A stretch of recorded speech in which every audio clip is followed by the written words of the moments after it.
Hello guys, आज power BI के session में हम ग्रुप बाई और समराइज फंक्शन को देखेंगे काफ़ी अच्छे तरीके से। ये मेरा एक ब्रीफ इंट्रोडक्शन है।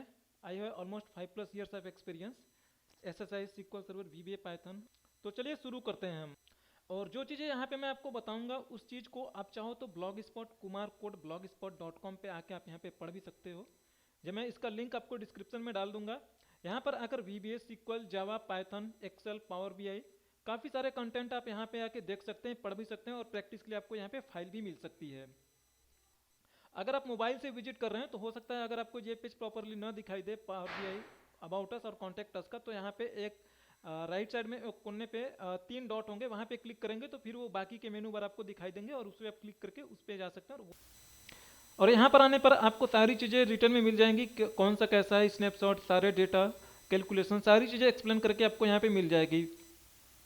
तो आप देखते रहिए और अगर आपको मेरा कंटेंट अच्छा लगता है तो सब्सक्राइब कर दीजिए। आपको जो भी मैं कंटेंट नया अपलोड करूँगा आप इजीली नई चीज़ें सीख पाएंगे, आसानी से आपको नोटिफिकेशन आ जाएगा। तो चलिए मैं शुरू करता हूँ। सबसे पहले मैंने पावर बीआई में डेटा लोड कर लिया है। ये मेरा एक डेटा है और सेम इसी डेटा को मैंने एक्सेल में भी रखा है सो दैट मैं आपको चीज़ें दिखा पाऊँ क्लियरली।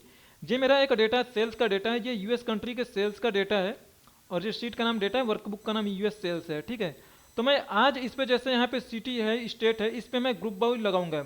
एक्चुअली ग्रुप बाई जो सीक्वल जानते हैं उनको काफ़ी अच्छे से पता होगा। ग्रुप बाई क्या करता है ना, काफ़ी सारे जो रिपीटेड आइटम है उनका ना ग्रुपिंग करता है एंड देन उसके बिहाफ पे आप aggregate like sum, count, mean, max, average सारी कैलकुलेशन कर सकते हो। आप मल्टीपल कॉलम के साथ भी काम कर सकते हो, सिंगल कॉलम के साथ भी आप काम कर सकते हो। तो मैं चलता हूँ आपको लेके पावर बीआई के विंडो पे। ये मेरा पावर बीआई का डेटा है और यहाँ पे आप डेटा सेट में जाकर डेटा देख सकते हैं, जो सेम वही डेटा है यहाँ पे। अब मैं जैसे चाहता हूँ कि यहाँ पे मुझे जितने सारे स्टेट है ना वो स्टेट मुझे ग्रुप बाई होके दिख जाए। सो मैं आपको बता दूं जो ग्रुप बाई होता है, ग्रुप बाई दो चीज़ों से हो सकता है। आप चाहो ग्रुप बाई के लिए आप चाहो तो समराइज फंक्शन यूज करो, चाहे ग्रुप बाई फंक्शन यूज करो। तो यहाँ पे आप देखोगे समराइज और ग्रुप बाई ऑलमोस्ट दोनों ही जो है टेबल फंक्शन है, आपको रिटर्न में और रिटर्न आउटपुट में एज ए टेबल देंगे। तो दोनों में क्या डिफरेंस है, क्या सिमिलरिटी है, वो चीज़ें मैंने यहाँ पे मेंशन कर रखा है। जो ग्रुप बाई है ये भी डेटा टेबल से लेके आएगा, समराइज भी डेटा टेबल से ही लेके आएगा, सेम है। ग्रुप बाई आपका इम्प्लिसिट कैलकुलेशन नहीं कर सकता अकेले, जबकि समराइज कर सकता है। कहने का मतलब यह है कि ग्रुप बाई जो है अकेले सफिशियंट नहीं है, इसके लिए एक करंट ग्रुप करके एक और फंक्शन की जरूरत पड़ती है, हेल्पर फंक्शन की, तब ये कर पाता है। जबकि समराइज बिना किसी हेल्पर फंक्शन के ग्रुपिंग कर सकता है। यहाँ पे मैंने सिंटेक्स लिखा है, जैसे ग्रुप बाई का फंक्शन देखोगे तो group by then table name और फिर जिस कॉलम को आप ग्रुप बाई करना चाहते हो उसका नाम लिखोगे और आप उसका कोई नाम देना चाहते हो, एग्रीगेट अगर जैसे आप लगा रहे हो, कैलकुलेशन कोई जैसे काउंट करना तो उसका नाम आपको देना पड़ेगा। अदरवाइज आप कोई एग्रीगेट नहीं लगा रहे तो आपको नाम नहीं देना पड़ेगा। और समराइज के साथ है कि आप सेम वही टेबल का नाम लिखोगे, जिस कॉलम को आपको ग्रुपिंग करवाना है वो लिखोगे और नाम देना तब जरूरी होगा अगर आप उस पर कोई एक्सप्रेशन दोगे, लाइक कैलकुलेट करवाने के लिए सम, मीन, मैक्स, एवरेज, ऐसा कुछ करने के लिए। तो दोनों में लगभग सिमिलरिटी है, लेकिन ग्रुप बाई में मैं बोल रहा हूँ कि करंट ग्रुप फंक्शन लगाना पड़ेगा आप कोई भी जब कैलकुलेशन करवाओगे तो एक एक करके देखते हैं हम। मैं चलता हूँ आपको पावर बीआई के विंडो पे लेके। तो अब हम पावर बीआई के विंडो पे आ चुके हैं। अब मुझे अगर ग्रुप बाई का फंक्शन यूज करना है तो मैंने बोला कि दोनों ही रिटर्न में आपको टेबल आउटपुट देंगे। अगर आप यहाँ पे देख पा रहे होंगे स्क्रीन पे, तो यहाँ पे मैंने लिखा दोनों ही रिटर्न में टेबल आउटपुट देंगे।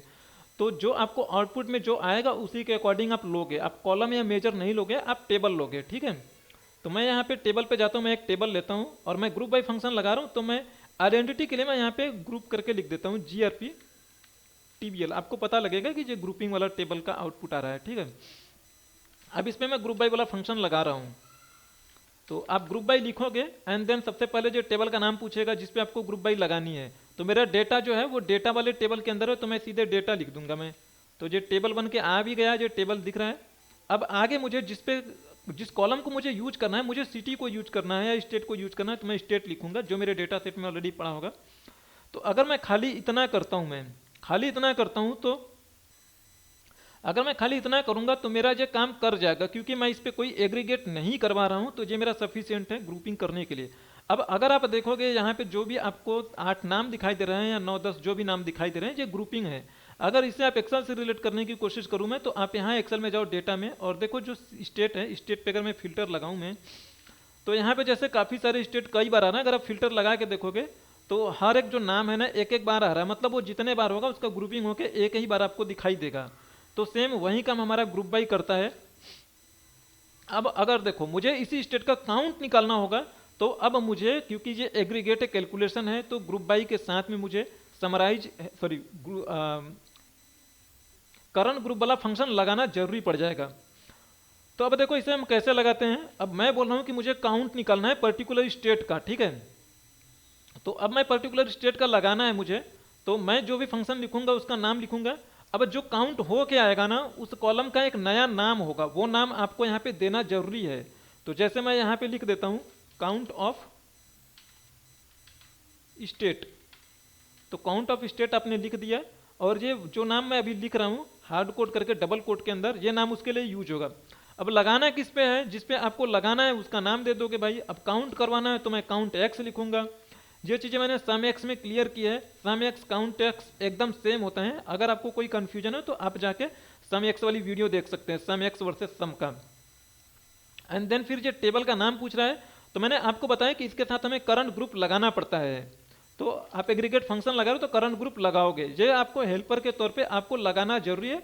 और फिर आप एक्सप्रेशन लिखोगे जिस पे आपको काउंट करवाना है, तो मुझे स्टेट पे काउंट करवाना है तो मैं यहाँ पे स्टेट लिखूंगा मैं। तो ये डेटा वाला स्टेट लिखा और मैंने एंटर प्रेस कर दिया। तो आप देखोगे केंटुकी 2 बार आया है, कैलिफोर्निया 11 बार आया है। अगर आप उस डेटा में जाके वेरीफाई करने की कोशिश करो तो आप वेरीफाई कर सकते हो आसानी से, फिल्टर लगा के एक एक को आप चेक कर सकते हो। तो ये ग्रुप बाई आपका इस तरीके से काम कर सकता है। इस ग्रुपिंग को ऐसा जरूर नहीं कि हमेशा आप एक ही कॉलम लोगे, आप मल्टीपल कॉलम ले सकते हो, जितना कॉलम लेने का मन करे उतना कॉलम लेंगे एंड ग्रुप बाई उसी के अकॉर्डिंग ग्रुपिंग बनाता रहेगा आपके लिए। अब जैसे मैं ग्रुपिंग में मैं अगर अब तो मैं कहूँ कि मुझे ग्रुपिंग के साथ ये भी चाहिए, जैसे सब कैटेगरी भी मैं चाहता हूँ मैं, या मैं चाहता हूँ कि एक का काउंट निकला है कि कितने स्टेट है तो उसका आ गया, और मैं चाहता हूँ ना कि उसी के अगेंस्ट में मुझे सेल्स भी मिल जाए कि टोटल कितनी सेल्स हुई है पर्टिकुलर स्टेट में। तो एक एक करके देखते हैं। पहले पहले मैं स्टेट और उसी के अगेंस्ट में मैं आपको कैटेगरी भी लगा के दिखाना चाहता हूँ मैं। तो देखो मैं यहाँ पे आपको मल्टीपल कॉलम्स पे दिखाना चाहता हूँ। आपको करने का, इसे रखने का मन करे रखो, इसे रिमूव करने का मन करे रिमूव कर दो, कोई दिक्कत नहीं है। तो मैं मल्टीपल कॉलम्स पे लगाने जा रहा हूँ। मैं चाहता हूँ यहाँ पे ये इसका भी नाम है, यहाँ पे जो आइटम है आइटम का नाम है कैटेगरी का नाम, तो मैं सिंपली कैटेगरी लिख दूंगा मैं और उस कॉलम का नाम, और कैटेगरी भी उसी के साथ ग्रुपिंग होके आ जाएगी। अब देखो, अब आप देख रहे होंगे केंटुकी में फर्नीचर है। तो देखो अगर आपको वेरीफाई करना हो कि फर्नीचर केंटुकी में केवल फर्नीचर ही है क्या, तो दोनों का कंबाइन ग्रुपिंग हो रहा है। तो आप यहाँ पे देख सकते हो केंटुकी ये 2 बार है और दोनों में फर्नीचर है। एंड सेम उसी तरीके से आप कैलिफोर्निया में देख रहे हो, तो कैलिफोर्निया में फर्नीचर भी हो रहा है, ऑफिस सप्लाईज भी हो रहा है, टेक्नोलॉजी और फर्नीचर भी हो रहा है। मतलब 3 चीज़ें हो रही है, फर्नीचर, ऑफिस सप्लाईज और टेक्नोलॉजी हो रही है। तो देखो कि कैलिफोर्निया का ग्रुपिंग सबके साथ बनेगा, फर्नीचर के साथ बनेगा, ऑफिस सप्लाईज 3 बार है तो ऑफिस सप्लाईज का 1 बार बनेगा, ग्रुपिंग हो जाएगा तो कंबाइंड। तो देखोगे कैलिफोर्निया में तीनों चीज़ें होंगी। तो देखो कैलिफोर्निया का यहाँ पे बना हुआ है फर्नीचर के साथ में, और दूसरा वाला कैलिफोर्निया ऑफिस सप्लाईज के साथ में बना हुआ है, और अगला वाला कैलिफोर्निया बना है टेक्नोलॉजी में। सेम इसी तरीके से हर किसी का होगा। और तो मैं आगे मैं जो बोल रहा था आपको काउंट करना है वो स्टेट कितनी बार है, तो सेम आप लगा लो काउंट एक्स वाला, और तो आप पहले उसका नाम दोगे एग्रीगेट वाले का, तो मैं लिख दूंगा काउंट ऑफ सिटी। तो जो आपको करने का मन करे वो कर लो, कोई दिक्कत नहीं है। अब लाइक जैसे मेरा मन करता है कि मैं वहां पे सेल्स दिखाऊं कि टोटल कितनी सेल्स हुई है, टोटल कितनी क्वांटिटी हुई है, तो मैं वो भी कर सकता हूं। तो मुझे क्वांटिटी करना है तो मैं यहां पे लिखूंगा टोटल क्वांटिटी।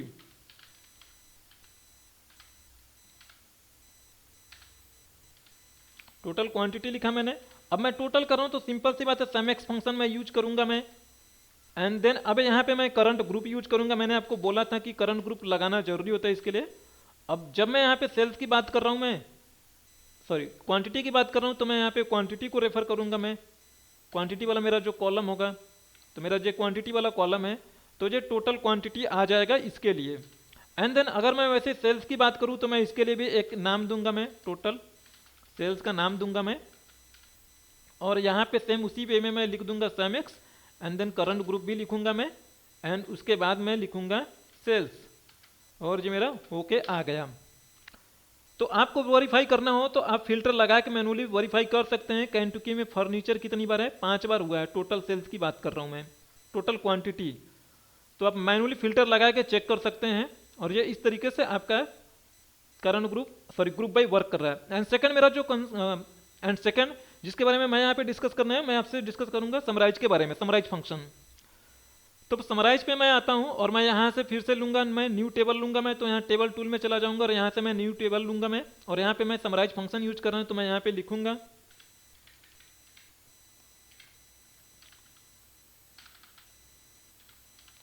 मैं लिख रहा हूँ समराइज TBL करके मैंने लिखा। अब मुझे समराइज फंक्शन लगाना है तो सिंपली मैं समराइज लिखूंगा। और ये बोला टेबल, तो भाई सबसे पहले टेबल का नाम दे दो, जिस टेबल का नाम देना है मैं यहाँ पे उस टेबल का नाम दे दूंगा। मुझे डेटा पे लगाना हो तो मैं डेटा लिख दूंगा यहाँ पे। अब ये जिस पे मुझे ग्रुपिंग करवाना है, जैसे मुझे स्टेट पे करवाना है तो मैं यहाँ पे स्टेट लिखूंगा। सेम एग्जैक्टली वैसे ही है, सारा कॉन्सेप्ट वही है। मुझे इसमें हेल्पर कॉलम की जरूरत नहीं पड़ेगी। कोई और भी लेना है तो आप कोई और भी ले सकते हो, जैसे मैं कैटेगरी लूँ मैं तो कैटेगरी भी ले सकता हूँ मैं। एंड देन इसका भी कोई नाम आपको देना चाहते हो, इस पर कोई काउंटिंग करवाना चाहते हो तो कोई काउंटिंग, तो आप नाम दे लो कि इसमें कितनी सिटी है। तो मैं लिख दूंगा काउंट ऑफ सिटी या काउंट ऑफ कस्टमर करके, जो मन करे वो लिख दो। तो मैं लिखूंगा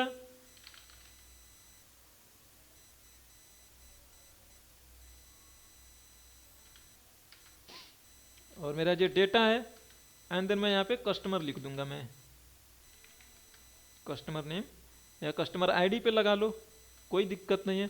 सेम आगे आपको उसी के अगेंस्ट में प्रॉफिट भी दिखाना है, सेल्स भी दिखाना है, तो वो फिर उसका नाम जैसे यहाँ पे लिखा है आपने, उसका नाम यहाँ पे लिखोगे। एंड देन फिर वो लिखोगे सम एक्स वाला। अगर टोटल करवाना है, कुछ भी सेल्स करो, टोटल सेल्स करवाना है तो वो करोगे। अगर आपको काउंटिंग कराना है तो काउंट लिखोगे, एंड देन आप एंटर प्रेस करोगे, एंड ये आ गया आपके सामने आपका आउटपुट।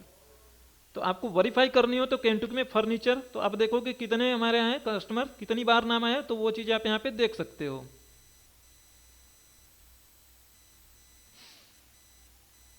केंटुकी ये 2 बार है एंड कस्टमर का नाम 2 बार है। आप काउंट करवा रहे हो आप।